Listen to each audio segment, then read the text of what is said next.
Oh, yes, oh, yes, oh, yes. The Honorable Court of Appeals of Tennessee is now in session. God save the United States, the state of Tennessee, and this honorable court. Thank you, Ms. Dempsey. And on behalf of Judge Bennett and Judge Armstrong, we are pleased to welcome Mr. Robinson and Mr. Colbert to this oral argument, which we are live streaming in order to fulfill our obligation to keep our courts open to the public. We will conduct the hearing in the same manner as if we were all together in the courtroom. Each of you has 15 minutes, and Mr. Robinson has reserved some of his time for a rebuttal. So unless there are any announcements, I will ask Ms. Dempsey to call the case.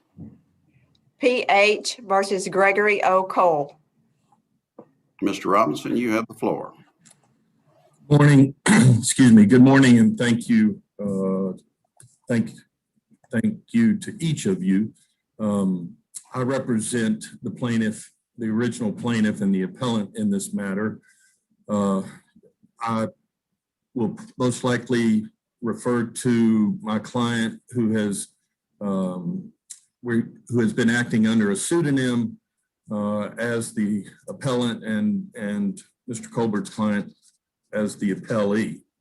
We're before this court today requesting that the trial decision on the appellee's motion for summary judgment be reversed because the trial court abused its discretion by allowing an incorrect legal standard and relying on that incorrect legal standard, which ultimately caused injustice to the appellant. The trial court abused its discretion by relying on and authenticating two expert affidavits from Dr. Fritz Wawa. The affidavits lack a foundation to give an opinion, they lack trustworthiness, and they are hearsay with no exception. The most relevant order is the order on the motion for summary judgment found in the appellate record, pages 95 through 97, which clearly and unequivocally states, and the best we can tell from the order, the affirmative finding is that based on undisputed medical evidence in the form of test results authenticated by Dr. Fritz Wawa, the defendant does not have HSV-2 or HIV.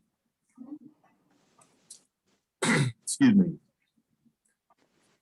In looking at what is required in an affidavit, especially an expert affidavit, the affidavit must be based on personal knowledge, as we know. It must be admissible into evidence, and the affiant must be competent to testify, especially as an expert.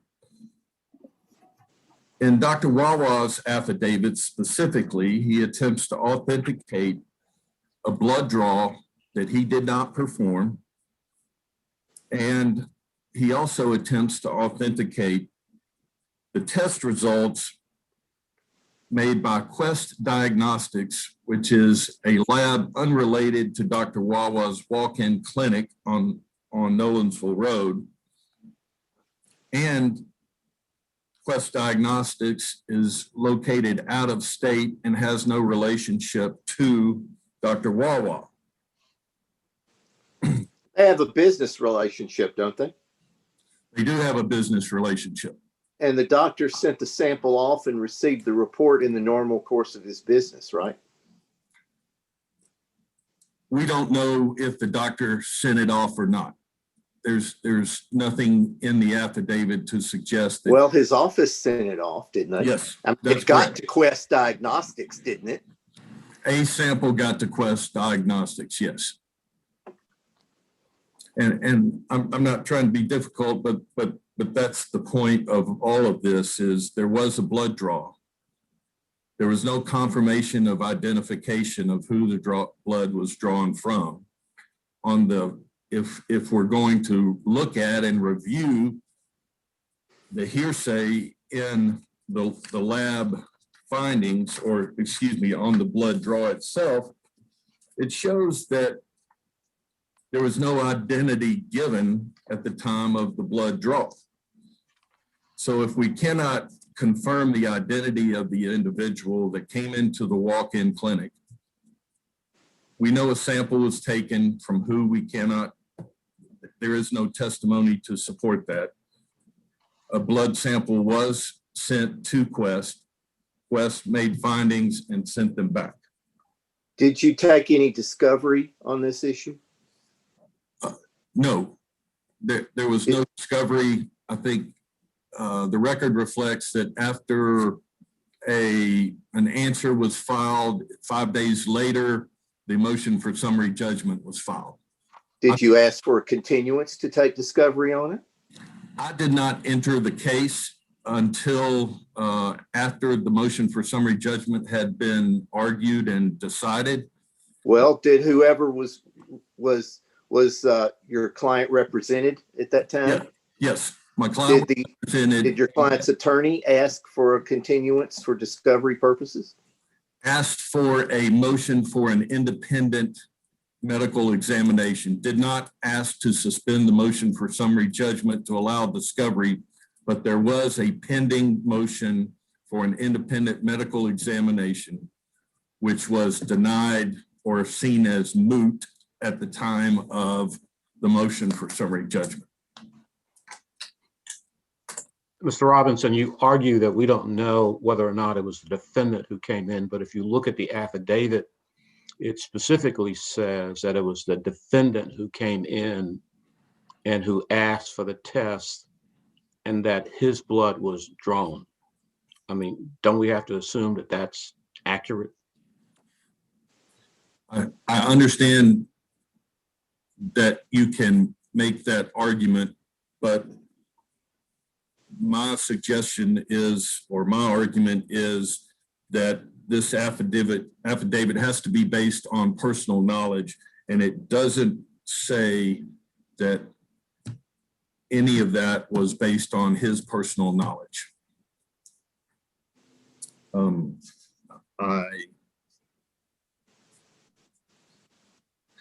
Because what I argue is a lack of personal knowledge to confirm it was the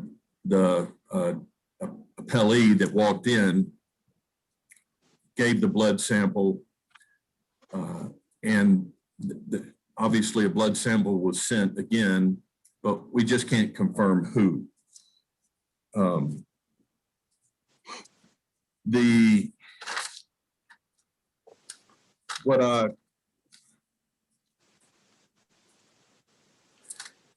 Mr. Robinson, did you put forth or other counsel put forth any evidence to support that the defendant gave the plaintiff this disease? No, Your Honor. It was just a denial in her affidavit based on the fact that she never had any knowledge that she had this disease prior to that, prior to dating the appellee. I know well, she didn't have knowledge that she had it until she went to get tested, right? That's correct. So there were no symptoms. No symptoms. So, but she doesn't know when she got it.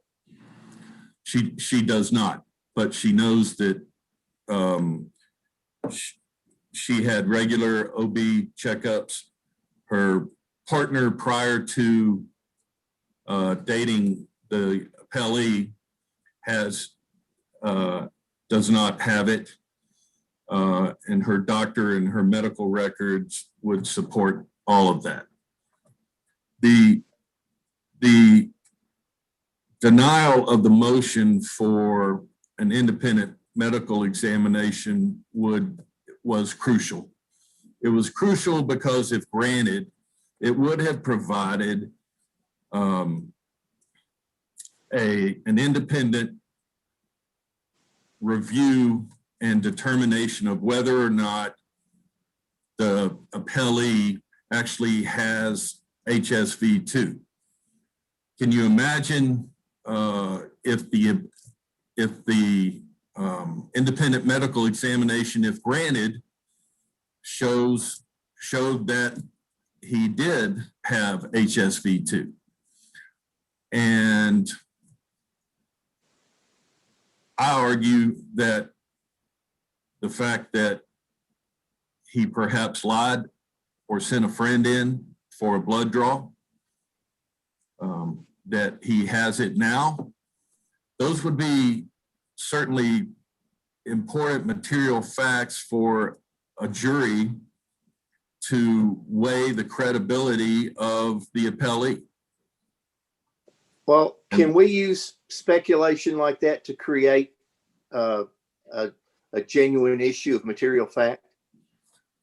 Well, I do think those are material facts, and goes to his credibility. Of course, if an independent medical examination showed that he does not have HSV2, then it's over. It's over.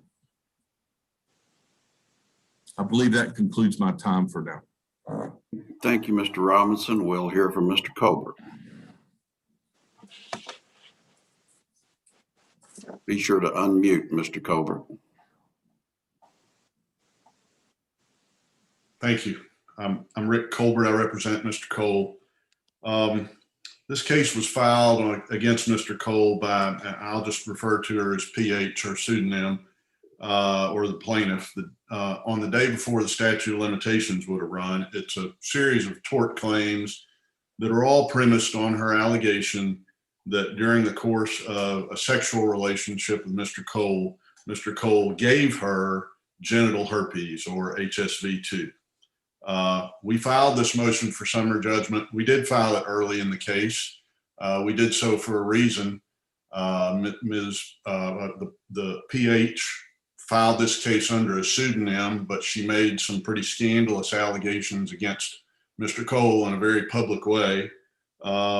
And then she wanted to drag him through a lot of discovery where she pried into his personal life, into his personal medical situation, medical status. And we didn't see that it was appropriate to put him through that after he had been tested for genital herpes, and it was determined that he didn't have it. So we filed this motion on July 31st, 2019, and it was supported by the declaration of Dr. Wawa, which was made as the rules provide under penalty of perjury, in which he did attest that Mr. Cole had come to the Harding Medical Center that he ran, had been tested for HSV2 or asked to be tested, that a blood sample was taken. That sample was transmitted to Quest Diagnostics for testing, and the return came back showing that he did not have HSV2. Mr. Colbert, a lot of clinics today will require a patient at the time of presentation to present a photo ID to confirm the identity of the patient. Was that done in this case, or does the record indicate that that was done? The record doesn't indicate whether that was or wasn't done. The record just simply indicates, according to the declaration under penalty of perjury, that Mr. Gregory Cole came to Harding Medical Center and asked to be tested for genital herpes. The record doesn't reflect anything about what sort of identification was provided, or whether Dr. Wawa already knew who Mr. Cole was. It doesn't say anything about that.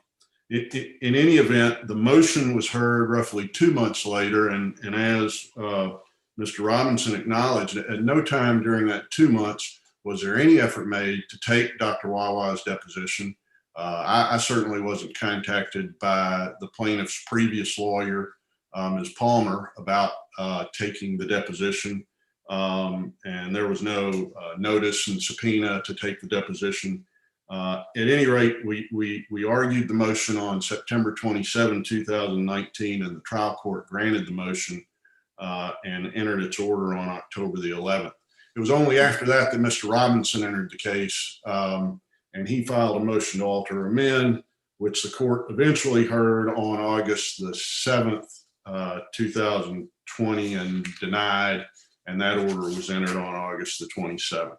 Was the motion for an independent medical examination ever set for hearing or brought to the attention of the trial judge? It was heard at the same time as the motion for summary judgment, and I think the trial judge determined it was moot based on his ruling on the motion for summary judgment.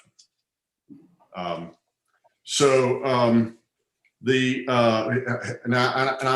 sorry, Your Honor, I'm talking from recollection. He may have simply denied it, because I also had a motion for sanctions that he heard at some point in there too. And it seems that he ruled one to be moot and denied the other, but the record would reflect that, but it was heard at the same time. Thank you, Mr. Colbert. So at any rate, the issue that's raised here is really about whether Mr. Cole's test results were sufficiently authenticated by Dr. Wawa, and that's a ruling on admission of evidence, which is reviewed not de novo as summary judgment would ordinarily be reviewed, but it's reviewed for that particular ruling as to the authenticity of the test results. It is reviewed under abuse of discretion standard. And I think Mr. Robinson acknowledged that at the beginning of his argument, that the question is whether the trial court abused its discretion. And Rule 901 speaks to the authenticity of evidence. And it simply says that authenticity and identification of evidence can occur in a number of ways, and the language of the rule is it's satisfied by evidence sufficient to the court to support a finding that by the trier of fact that the matter in question is what its proponent claims it to be. And the Tennessee Supreme Court in State versus Cannon said, and that's at 254 Southwest 3rd 287, that where the facts and circumstances surrounding tangible evidence reasonably establish the identity and integrity of it, it should be admitted. The facts and circumstances here reasonably establish the identity and integrity of Mr. Cole's test results. We have the declaration of Dr. Wawa that was made under penalty of perjury, as the rules require. That declaration shows that Mr. Cole went to a medical office. His blood was drawn at that office.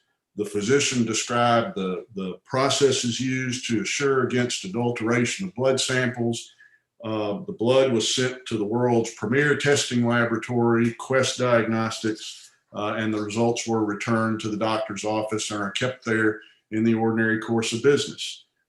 Dr. Wawa reasonably established through his declaration the identity and integrity of Mr. Cole's two test results, actually, because he had two tests done. He had the HSV-2 test for genital herpes, and then after some question was raised in the response to the motion for summary judgment about whether he might be immunosuppressed, he went back and had an HIV test through the same process. The trial court abuses its discretion when it applies an incorrect legal standard or reaches a decision against logic and reasoning that causes an injustice. That standard does not permit this court to substitute its judgment for the trial court on whether the test results were adequately authenticated. The plaintiff offered no evidence in this case that would call into question the authenticity or integrity of Mr. Cole's blood test results. While she says she never had a chance to depose Dr. Wawa in her brief, that's simply not borne out by the record. She had 2 months in which to depose Dr. Wawa before this motion was heard, and she never made any attempt to do so. This is not a criminal case where we look at it through the lens of a reasonable doubt standard. It was PH's responsibility in response to a properly filed motion for summary judgment to produce evidence to support her assertions, not just to try to raise doubt through unsubstantiated arguments about metaphysical possibilities. the trial court did not abuse its discretion in considering the test results of Mr. Cole, and those results affirmatively negated an essential element of the plaintiff's claim. All of her claims depend on the underlying allegation that Mr. Cole gave her genital herpes, and he could not have given it to her if he didn't have it.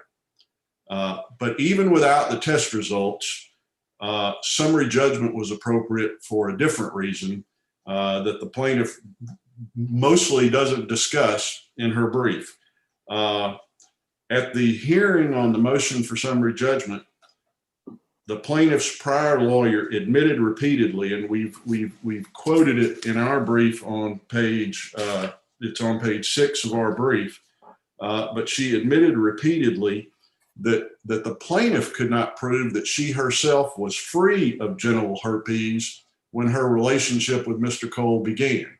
She could not prove that she didn't already have it.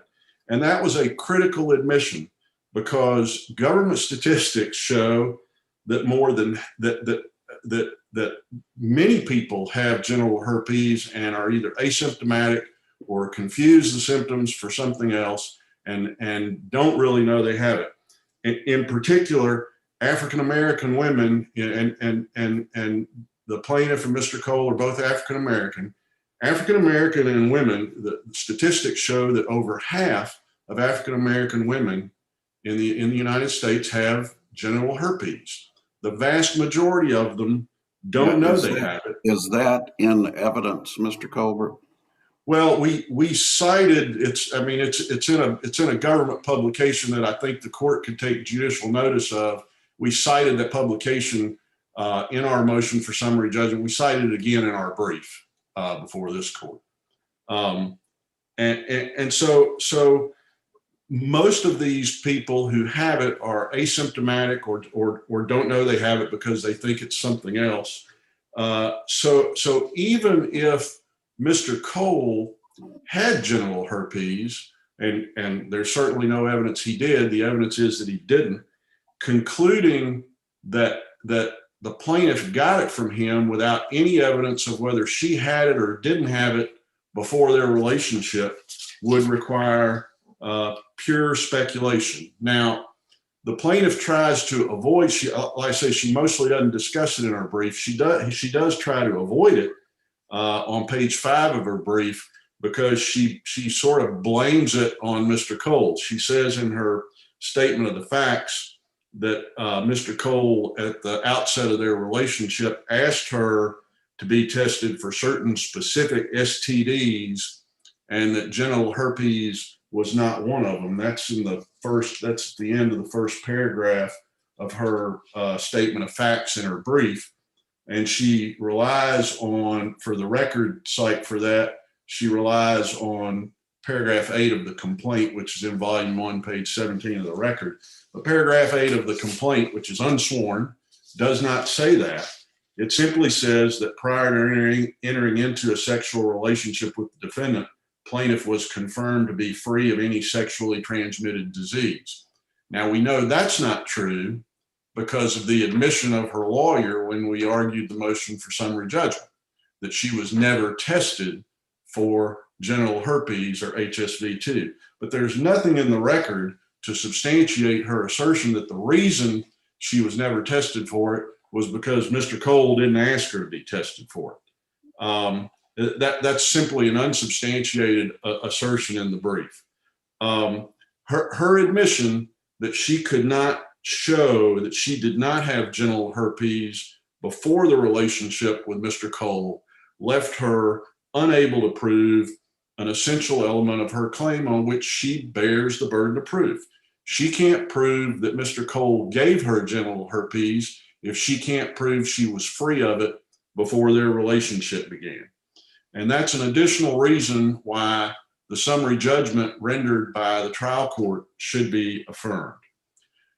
In closing, this is a case about a woman who had a relationship with Mr. Cole. Mr. Cole ended that relationship and she was a scorned lover.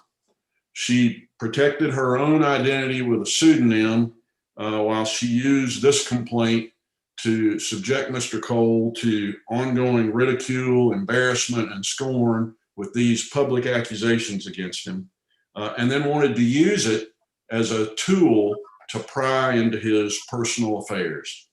The trial court correctly granted summary judgment instead of letting this plaintiff drag Mr. Cole through the mud of a personal legal attack based on a claim she cannot prove. And we ask this court to affirm the grant of summary judgment below.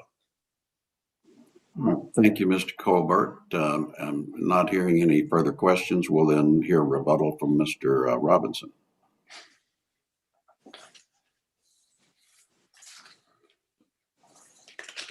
In rebuttal,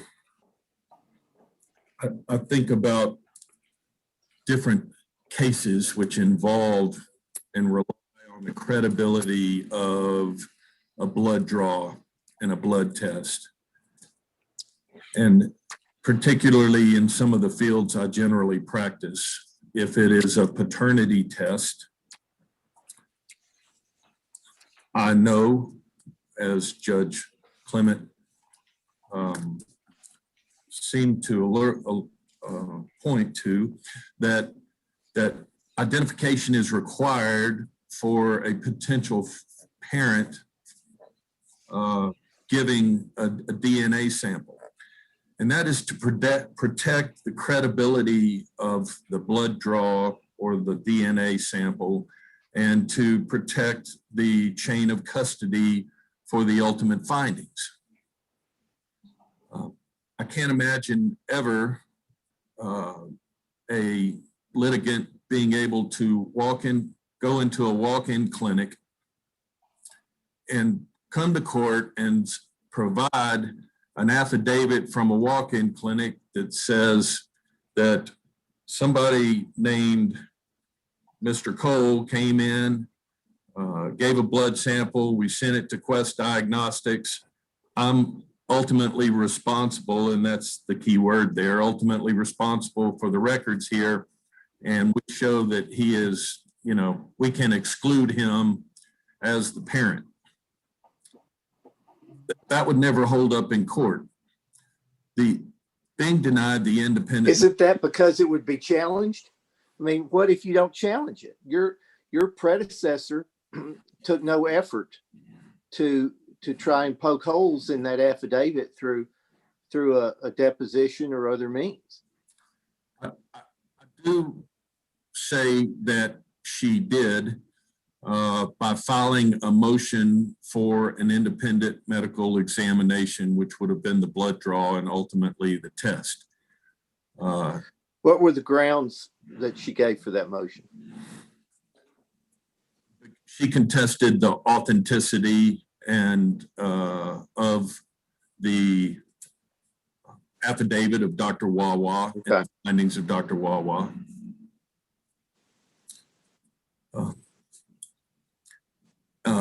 And so I do believe that the argument was made to try to get to a finding of whether for an independent medical examination that was authentic, reliable, and trustworthy.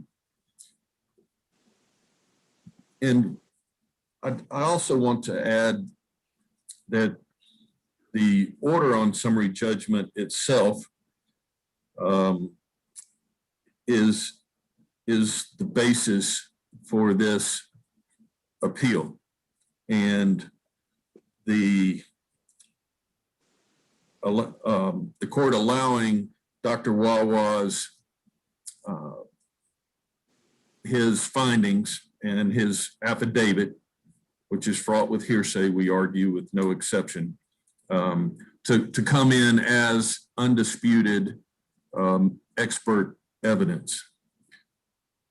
I know today, and the times we live in, especially, litigants want to believe in the trustworthiness and the fairness and the equity of the trial court system.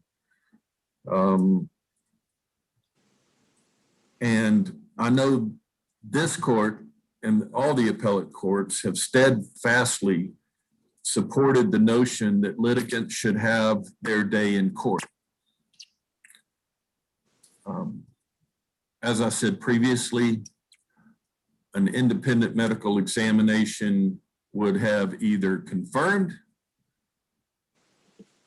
the alleged findings from Dr. Wawa, or it would have not. And Mr. Robinson, let me ask you, without evidence that your client didn't have genital herpes before her relationship with Mr. Cole, how could you prevail on your claim that he gave it to her? I think that is done by her testimony, the testimony of her OB, her medical records, testimony of her prior partners, and the independent medical examination would also allow ultimately for discovery of Mr. Cole's prior partners, his medical records.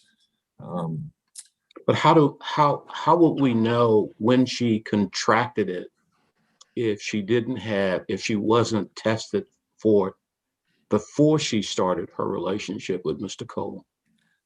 I think that would be expert testimony from her OB, which I expect would say that